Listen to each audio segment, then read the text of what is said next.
আমার নাম লাখিরানী রায়। আমি হচ্ছে ল্যাম্প ইন্ডিং চাইল্ড ম্যারেজের একজন ফিল্ড ফেসিলিটেটর হিসাবে কাজ করতেছি।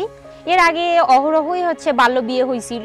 যখন আমরা হচ্ছে এই চাইল্ড ম্যারেজ প্রজেক্টটা শুরু করি, তারপর আস্তে আস্তে হচ্ছে অনেক মিটিং, অনেক এরকম সেশন চালার পর অনেক পরিবর্তন, যে আর বাল্য বিয়ে দিচ্ছে না, যদিও দেয় দুই একটা, তাহলে কোথাও লুকিয়ে বা হচ্ছে পালিয়ে দেয়, কিন্তু আগের মতো আর এরকম বাল্য বিয়ে হচ্ছে না।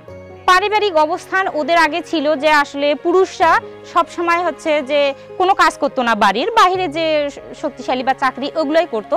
কিন্তু এখন হচ্ছে যে সেশনগুলো পাওয়ার পর হচ্ছে বাবা দল মা দল দুইটাই হচ্ছে থাকে, যেখানে সেখানে অবশ্য প্রতিটা পরিবারেই এরকম পরিবর্তন ঘটে যে স্বামীরা এখন পানি এনে দেয় রান্নার কাজে, বা হচ্ছে বিছানা গোছায়, ঝাড়ু দেয়, এবং বাচ্চাদের লেখাপড়ার হচ্ছে ওইখানে নিয়ে বসে, যাতে ওরা হচ্ছে লেখাপড়া সুন্দরভাবে করতেছে কিনা বা বাড়ির কাজগুলো সমানভাবে করতেছে কিনা, মানে সব দিক এখন খেয়াল রাখে প্রতিটা বাবাই। এবং মায়েরা যে কথাগুলো বলে পরিবারে, এখন বাবা মায়ের মতামতের ভিত্তিতেই কাজগুলো হয় প্রতিটা পরিবারেই।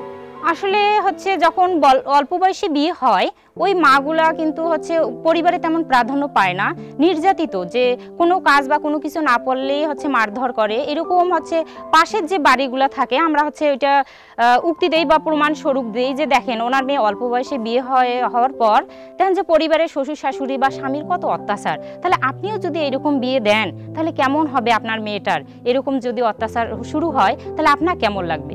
এইরকম যে একটা ভয় সৃষ্টি হয়েছে প্রতিটা বাবা মায়ের ভিতর, এ থেকেই ওনারা হচ্ছে এখন থেকেই সচেতন যে এইরকম যেন আমার মেয়ের উপর অত্যাচার না আসে বা না হয়।